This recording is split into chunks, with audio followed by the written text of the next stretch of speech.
こんにちは。今日はピークデザインの買うべきハンドストラップと買って失敗なハンドストラップの話です。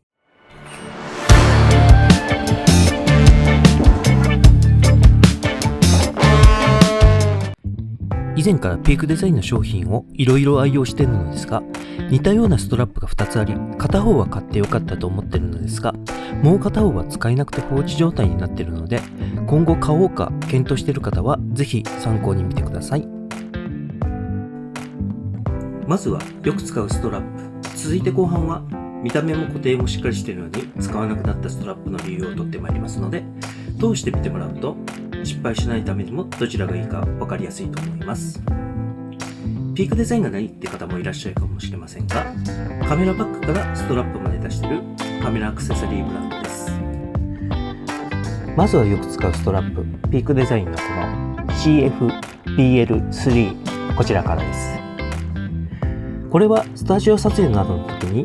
ハンドストラップが欲しいなって思ってて、すでにネックストラップをアンカーで取り外して使ってたので、それと同じように使えるピークデザインを候補にしました。このストラップの取り付け方は、カメラの三角リングに取り付けてあるこのアンカーにパチッとはめるだけで圧倒的に簡単スピーディーで、外す時も一瞬です。そしてこの取り付けたストラップの中に手を入れて軽く固定します。この手首が固定されていることによって手が滑ってもカメラが落下することはありません。実際カメラを使っているときは適度に長さがあり、手首だけ固定されているので、各ボタンもこうやって手を離して操作できるのでグッドです。素材もかなりしっかりしたもので作られてますので長く使えると思います。ただしぶら下げで使うと膝のあたりまでカメラが来て何かにぶつけると思いますので、落下防止がこれの主な機能です。それとここに磁石が入ってて、まとめてバッグに入れるときはこうやってまとまるのでよくできた商品だと思います。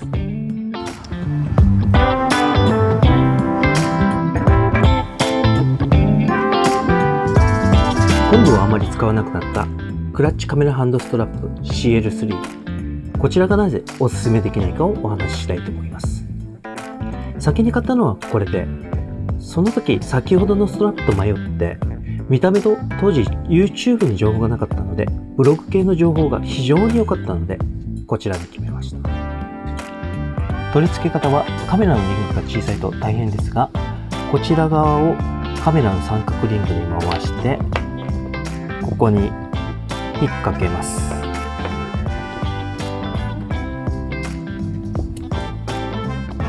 反対側はシステムについているクイックリリースプレートをカメラにつけて、そこにつけたアンカーにこうやってパチッと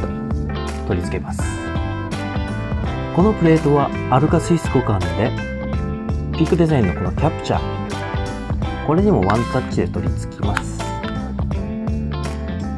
ではなぜおすすめしないかというと、最初はかなり好印象でカメラが手にくっつくほどのそんなグリップ力なんですが、